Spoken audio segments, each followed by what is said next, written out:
आपल्या भागातील व परिसरातील ताज्या बातम्या पाहण्यासाठी विठाई न्यूज चॅनलला सबस्क्राईब करा, बेल आयकॉनवर क्लिक करा आणि नोटिफिकेशन्स मिळवा.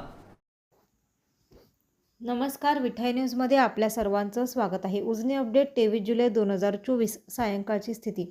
उजनी धरण हे -19.88% अशा स्थितीमध्ये आहे आणि दौंड जवळ मिसळणारी पाण्याची आवक ही वाढून आता 12,253 क्युसेस इतकी झाली आणि पुढे बंड गार्डनचा जो विसर्ग आहे तो आता 16,723 क्युसेस इतका आहे.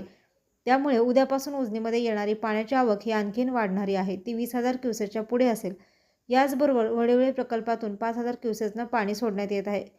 कलमोडी धरणातून पाणी सोडण्यात येत आहे, मात्र ते चासकमान धरणात जात आहे. दरम्यान उजनी धरणामध्ये एकूण पाणीसाठा जो आहे तो 53 TMC इतका आहे. धरण अद्यापही मृत साठ्यामध्ये आहे.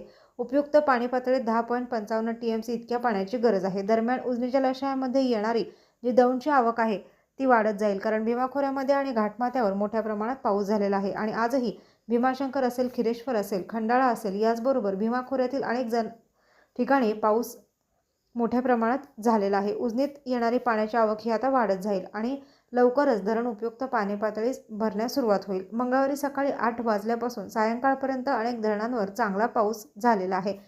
कलमोडी धरणावर 23 मिलीमीटर पावसाची नोंद आहे. वडिवळेवर 50 मिलीमीटर, आंध्रावर 11 मिलीमीटर, पवनावर 30 मिलीमीटर, मोशी धरणावर 40 मिलीमीटर पाऊस झाला. टेमघरवर 60 मिलीमीटर, परसगाव 42 मिलीमीटर, पानशेतवर 42 मिलीमीटर, खडकवासला प्रकल्पावर 13 मिलीमीटर पावसाची नोंद आहे.